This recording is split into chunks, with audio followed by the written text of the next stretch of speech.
नहीं नहीं, एकादशी है कौन, क्यों इसकी इतनी प्रधानता है, क्यों इसकी पुण्यता है, ऐसा क्या है एकादशी में जो इसकी पुण्यता मानी जाए? कौन है ये जो भगवान नारायण तक एकादशी का व्रत करते हैं? सुभद्रा जी को भगवान जगन्नाथ ने, जगदीश ने एकादशी का व्रत कराया था। बद्रीनारायण भगवान को माता लक्ष्मी ने एकादशी का व्रत कराया था। क्यों? चंद्रायण एकादशी व्रत की माता। एकादशी है कौन? तो कहा जिसको व्रत करने पर भगवान नारायण भी जिसका व्रत करते हो, भगवान माता लक्ष्मी जिसका व्रत करती हो, वो एकादशी है कौन? तो शास्त्र वर्णन करता है महाराज, स्कंद पुराण का सुंदर चातुर्मास्य खंड के अंतर्गत वर्णन आया है महाराज। एक बार भगवान विष्णु आनंद में विराजमान थे, पद्मावती और माता लक्ष्मी दोनों उनके पास में विराजी हुई थी। भगवान लक्ष्मी और पद्मावती दोनों बेटी हैं, एक सिर के पास, एक चरण के पास।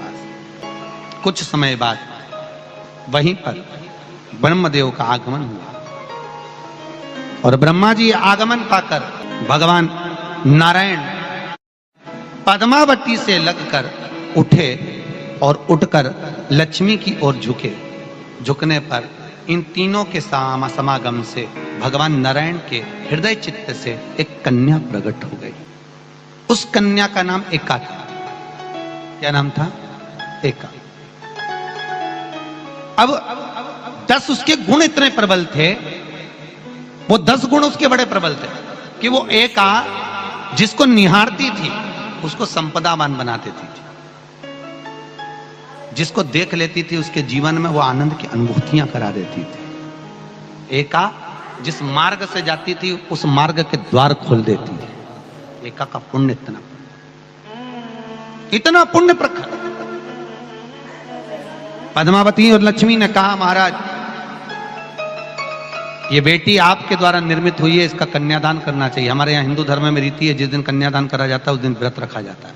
अब आजकल रखते कि नहीं रखते हो मालूम नहीं, और कन्यादान करते समय व्रत रखा जाता है। व्रत रखना है, एका का कन्यादान करना है। भगवान बोले कन्यादान करें, किसको दें? एका किसको दी जाए? एका प्रदान किसको करी जाए? पुण्यता किसको दी जाए?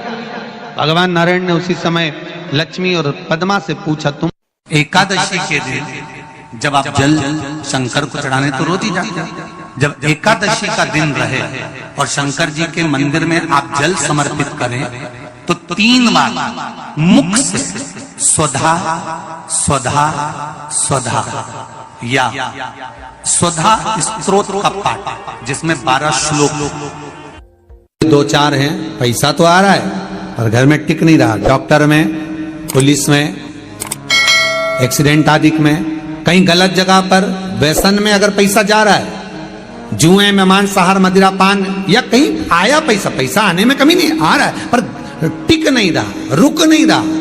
कोई मांगने आ गया, दे दिया, फिर वहां से अपने पास नहीं आ रहा, अपन कह रहे हैं भैया हमारा पैसा लौटा दो, नहीं आ रहा। तो महाराज शिव महापुराण की कथा कहती है एकादशी के दिन गंगा के जल में मात्र 7 बेलपत्री डालकर जो नंदीश्वर भगवान अर्थात जो शंकर जी के शिवलिंग के सामने नंदी होता है, उस नंदी के चरण पर गंगा का जल चढ़ाकर बेलपत्री शिव पर समर्पित कर देता है, उसके घर में रुपया रुकना चालू हो जाता है। फिर वो गलत जगह पर नहीं जाता, गलत स्थान पर वो धन जाएगा ही नहीं। तूने समझा, मांग तुझे क्या चाहिए। एकादशी ने भगवान विष्णु से कहा, नाथ प्रभु वर दे दो, मृत्यु लोक में जो मनुष्य मेरा व्रत करेगा, चाहे जलचर, थलचर, वायुचर या सांसारिक मनुष्य मेरा अगर एकादशी का व्रत करेगा, प्रभु उसके यहां धन धान्य वैभव सुख संपदा बढ़ेगी और उस जीवात्मा को नरक नहीं भोगना पड़ेगा, सीधे बैकुंठ का उसको वास मिलेगा। जब जीव आत्मा को लेकर चला जाएगा, यम के दूत जब बंदी बनाकर ले जा रहे होंगे उस जीवात्मा को, जिसके प्राण छूटे होंगे, यम के दूत जब बंदी बनाकर ले जा रहे होंगे, तब मुझे वर दो कि मैं इसका हाथ पकड़कर बेतरनी से पार उतार कर सारे नरकों से निकालती हुई आपके धाम में लेकर आऊं। भगवान ने वर दे दिया, तथास्तु। हे एकादशी सुनो, मृत्यु लोक का मनुष्य अन्न का त्याग कर कर, क्योंकि अन्न में एकादशी के दिन पाप पुरुष रहता है, अन्न का त्याग कर कर एकादशी के दिन जो मनुष्य तुम्हारा व्रत धारण करेगा, उस व्रत को करेगा और उस व्रत को धारण करेगा, उसकी मनोकामना पूर्ण होकर वो मेरे ही धाम को जाएगा। ये तो हुआ एकादशी के जन्म की कथा।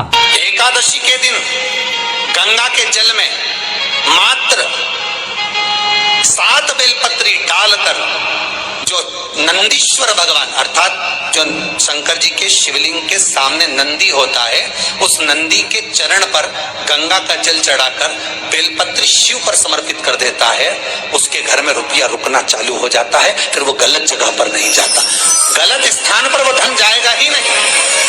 बेटा अगर व्यसन में पड़ा हुआ है, मदिरापान में पड़ा हुआ है, मांसाहार में, जुए आदि में जा रहा है, तुम्हें लग रहा है कि मेरा बेटा गलत मार्ग पर जा रहा है, ये मित्र दोस्ती गलत हो रही है, वो सही जगह पर आ जाए। करना है एकादशी।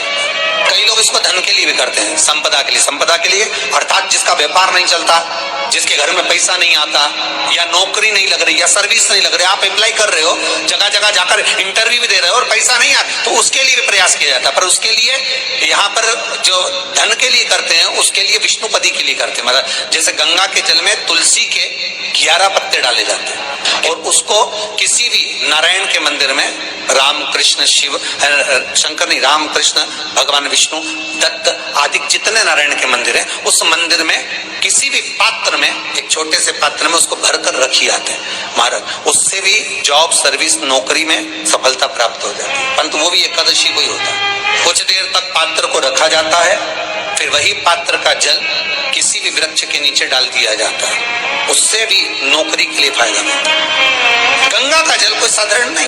दशमी, एकादशी और द्वादशी, इन 3 तिथियों पर एक रोटी में थोड़ा सा मीठा रखकर सोमक पितृ का नाम लेकर यदि गाय को खिला दिया जाता है, तो अगर कोई पूर्वज प्रेत योनि में भी पड़ा हुआ होता है, भटक रहा होता है, जिसको पिंड नहीं मिला, जो अचानक मर गया होता है, अधोगति में चले गया होता है, उस जीव की मुक्ति दशमी, एकादशी और द्वादशी, ये 3 दिन सोमक पितृ का नाम लेकर रोटी में, पूड़ी में मीठा रख कर गाय को खिला दिया जाता है। ये 3 दिन तक तो वो पितृ कभी भटकते नहीं है, उनको मुक्ति प्राप्त हो जाती है, मोक्ष में।